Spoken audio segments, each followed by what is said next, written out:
Hi guys, good morning and welcome back to my channel. So for today's video is a very special video dahil lagi namang special ang video natin. So ayan, dahil isa naman pong mamshi natin nagpatuloy. Thank you so much sa mamshi ko dyan. Ayan, na sobrang daming otoko. Alam mo na kung sino ka ng effect ng otoko mo. Ayan. So, I decided na magluto ng milkfish. Ang arte ng milkfish ng Bangus Bicol Express. Ayan. So, first time ko itong gagawin. Naging Bicol Express ako, pero isda yung gamit ko. So, ayan. Thank you so much, Kimo Arvin, dahil siya yung namalengke today kasi mainit. And I hate heat. Ayoko ng mainit. Ha? Bakit? Ang arte mo, baliw.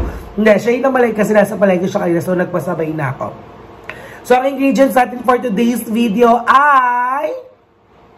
ano to? Sibuyas. So, we have sibuyas here. We have bawang. And we have siling green. Ayan. So, may siling pula din. Also, syempre, hindi mawawala ang ating paminta. Syempre, the main channeling is the bangus. Ayan. Boneless bangus. Ayan, pasabog. So, maghiwa na tayo ng ating sibuyas. Ayan. So, ang pag-uusapan natin today ay kamusta ang experience nyo sa pagboto nyo kahapon? So, kamusta nga ba? Ako hindi ako nahihirapan pumoto in fairness dahil tawag dito, saglit lang yung pila, pero nalulungkot ako. Sabihin nyo, bakit? Ulit. Pero nalulungkot ako. Sasabihin nyo, bakit? Gaganon. Oo nga. Sabay-sabay kayo. Pero di nagpaboto, kasama ko si Marvin, tsaka yung bakla. So, eto na. Pero nalulungkot ako. Bakit? Kasi, wala akong natanggap. Kasi narinig ko yung iba may natanggap sila, tapos ako wala akong natanggap. Butante naman ako, uy. Nasa Comelec yung pangalan ko. Pero yung mga kilala ko may natanggap, ayan si Cindy Maniego. Ayan. Si Teka, kantatin doon. Ay, nalulungkot na kasi wala akong natanggap. Ilang taon na akong butante. Ay, bibili pa pala ng Coco Mama. So, bumili ka ng Coco Mama. Nakabili ka ng Maltika? Oo. Kalahate? Magkano yan? 20 man. Magkano na yan? 26. Abonahan mo muna. Wala akong pera, leche. Ano ba yung pera? Magkano ba Coco Mama? 40. Ang mahal nga ng ano eh. Magic syrup 7. Oo, sir, ba't 7? Magkano na yan? 29. 30. Naiya terminal kaya yan. Oo. 6. Ayun, 48 na yan ah. Kailan na yan? Nak, may bariya doon sa, sa motor. Bili ka ng Subarbi. May 9 pesos. 39 lang yan. 39. Magkano kaya yun? Ganyan lang. Ay, kay Aida, matik yan. Wala mahal. 40. 6, 8, 9, 39 lang to. Ayun pa piso. 39 nga. Meron doon. So, ayun, nagkakaanoan pa kami ng ng pabili ng Coco Mama. So, ayun, hinihiwa-hiwa ko na itong sibuyas. Pero eto na nga. So, kamusta ba ang mga natanggap nyo? Malaki ba ang bigayan this 2025 halalan? Kasi wala akong natanggap talaga, promise. Well, hindi ko naman sinasabi na bilhin nyo yung boto ko ha. Pero sana naman, nag-abot kayo sa akin. Bumoto din naman ako, chares! Yun nga kasi ang normal sa mga Pilipino, di ba? Pero ang dami ko naririnig na nagkaroon talaga ng bigayan. Actually, may video si Maarvin magpa-flash siya dito. Uy, ulit ka dahil. Ano ina mo? Tapos hindi ko pinanood, no? Tapos basta ko na lang in-upload. So, ito yung binidyoan yung Maarvin ng mga bakla nagtatalo tungkol sa bigayan. Ayan. Ganun. Ayan yung video. Kasi ano sa akin yung video. Tapos, i-edit. Tapos, malokan sila. So, ayan. Ayun lang, nakakalungkot. Kasi nga wala ako natanggap. So, nanalo ba ang mga pamboto, ang mga pambato nyo? Kasi ako yung mga pambato ko, di nanalo. Naiinis ako. Sayang. Pero di ba, there's always a next time. Eksena, application ng trabaho. There's always a next time. Well, ganoon talaga. Kung sino talaga ang pinalad, kung sino talaga ang ginusto ng mamamayang Pilipino, yun ang mananalo. Pero ang dami ko nakikita naglaran sa Facebook. Anong katangahan to? Eto na naman tayo. Bakit nga, di ba? ang daming tao na parang hindi sila sang-ayon sa mga nanalo. So, I think senatorial yun, di ba? Senatorial, hindi sila sang-ayon sa mga nanalong senador. Bakit kaya? Gusto ko marinig yung mga boses nyo kung bakit hindi kayo maraming hindi sumang-ayon sa pagkapanalo ng ibang senator. Ako kasi, so eto na, excited ako. Actually, medyo kinakabahan ako. Kasi first time ko talaga magluluto ng ng ginataang bangus. Pang pulis na nangungoto. So, ayan, di ba? Guys, yun nga, nakakaloka. Kasi pag open ko talaga ng Facebook ko kaninang umaga, ang nakita ko talaga is, nag-warlahan talaga sila, nagagalit sa mga tao. Ayan, so ayan yung namin. Isa sa video. Ayaw ko bang pumili kay Chacha nga nagtatago. Gandahan. So ayan, nakakatawa. Thank you, Cindy. Si Cindy, ayan, isa siya sa mga kapatid siya ng isa sa mga legendary bakla sa Southville. Doon sa bayan.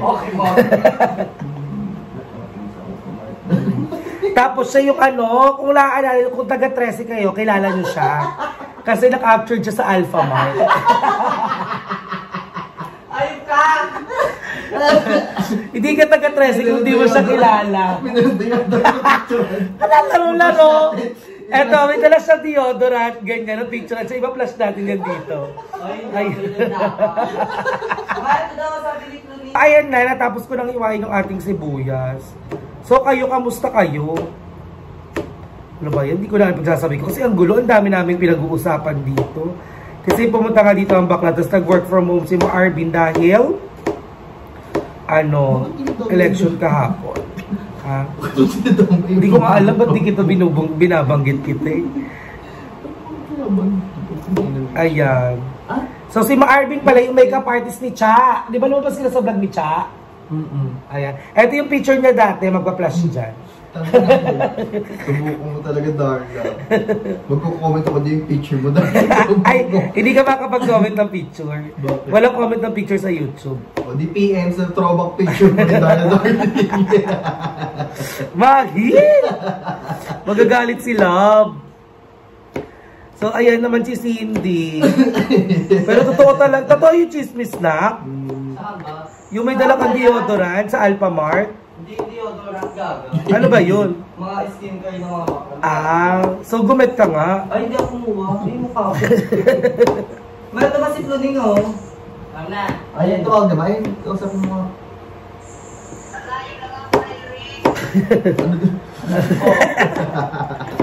Ano daw? Iti. Ang ganda ni Iti. Favorite ako niya ni Puring eh. Ituturo na lang namin sa may barangay lang kamo. Malagpas na. Tanong mo ko alam na barangay na. Sila yan! Arvin, pakita ng ganyan, chi. Makala ka may screenshot yan! Hindi naman live yun, gago ko. Hindi, I mean, pag in-upload ko yan, kung di ko nga ikakat eh, para masaya eh. Saya naiiwa ko na, nagbabaliwan na lang kami dito. Ikaw, mananalo ba yung pambato mo? Hindi nga siya kumuha. Pero yung fairness ha, iba ka ha, na my day mo agad ha. Gani, laro ka, di ko ikakatiyan para masaya. Aray ko. Ang dami ko papanoorin dito. Bakla papansin ka lang napapansin. Kala mo ganda-ganda mo. Bawal ako hubad dyan, gago. Kaya rin naman mga lalaki nga nakajubad. So ayun, inihiwa ko na yung sili natin para sa ating Bicol Express sauce. So let's go. So tara na, magsisimula na ako magprito. Nagugutom na ako. Let's go! And so ayan everyone, ayan ang ating bangus at ayan ang ating harina. So i-coat muna natin siya ng harina para hindi siya matalsek, syempre. Ayan. And then ilalagay na natin siya sa ating frying pan. Ayan. Ayan, ganyan. So, ganun lang, ulit-ulit lang natin yung ginawa natin. I-coat lang natin to para hindi siya matalsek. Ang sarap pa naman ng bangus pag piniprito actually. Isa to sa mga pinaka-paborito ko eh.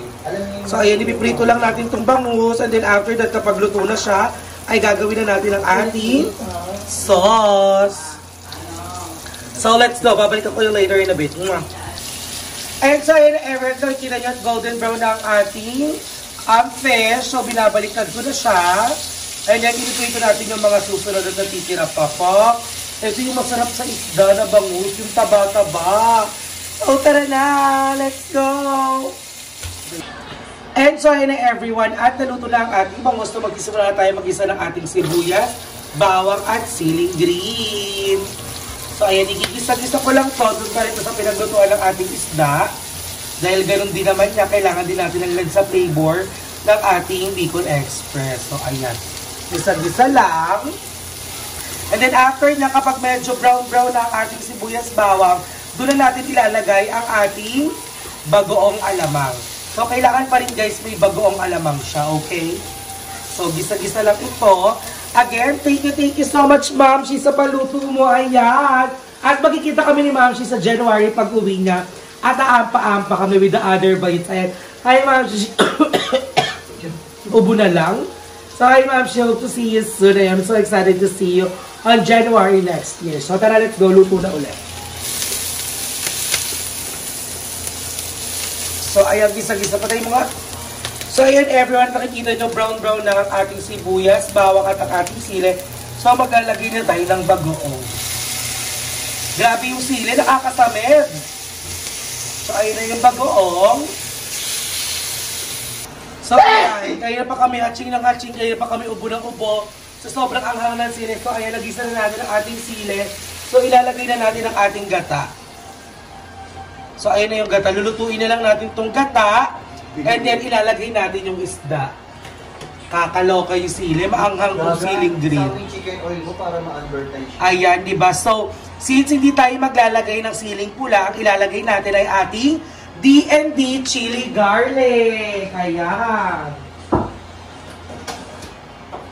So, pwede siyang lagyan ng D&D chili garlic, guys. Pwede nyo ihalo ang D&D chili garlic sa ating Bicol Express. Ayan, pampapula. Para lalong mas umanghang siya at maging mas malasa at mas masarap. Pak, langak, pasabog. At pwede nyo rin ipanghilot ang D&D chili garlic sa masasakit na katawan at kasukasuhan. So, diba, ayan, nagpula-pula na siya. So, ayan mga daladaling, hintayin na lang natin siyang kumulo at ipipwesto na natin ang mga isda. So, ilalagay na natin ang mga isda, pat. Ayan. Oh my God, appetizing na kagad siyang tignan. Dahil sa ating D&D chili garlic. D&D chili garlic lang sa kalam. Pak, ayan na yung mga fish. Ilagay lang natin yung mga fish na yan. At hintayin lang natin siyang kumulo ng kumulo. Nandiyan pagkulong-kulo na yan, mga daladalings ko. Ang pinaka-paborito ng lahat, it's eating time. So let's go, babalik ako kayo in a bit.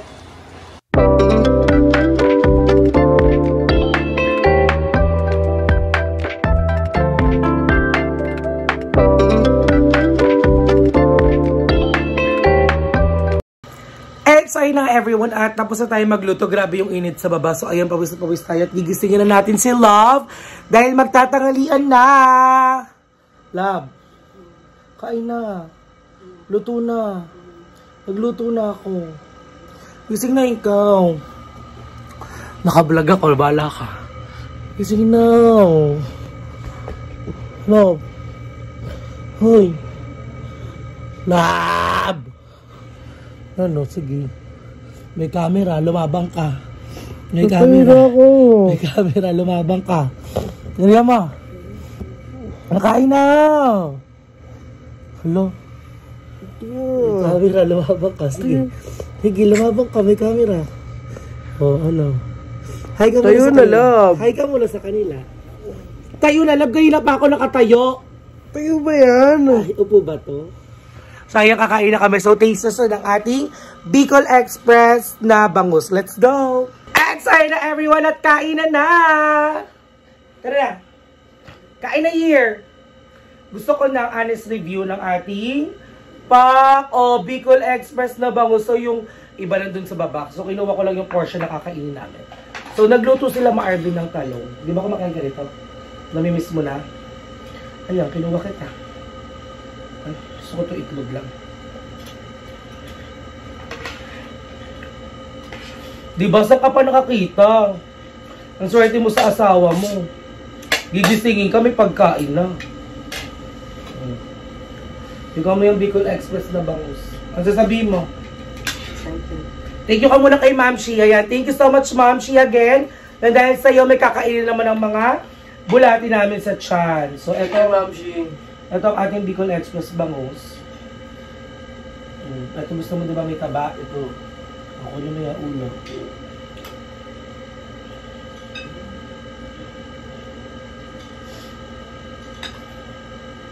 Tignan mo na, honest review ah.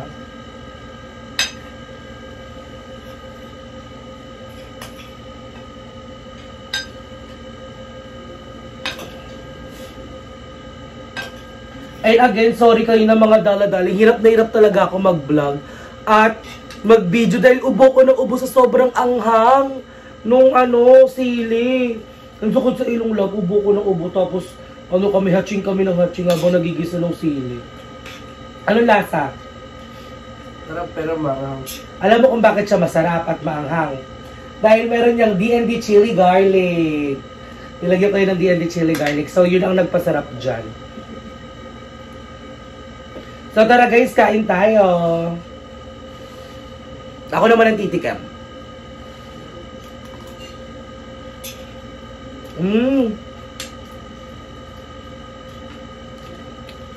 Ang sarap nga. Iba siya pasabog.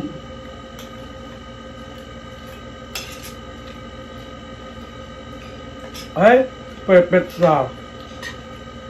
Pwede siyang pambaon ng mga bata sa school. Bakit? Hindi ba pwede? Ang yan eh. Ano ang?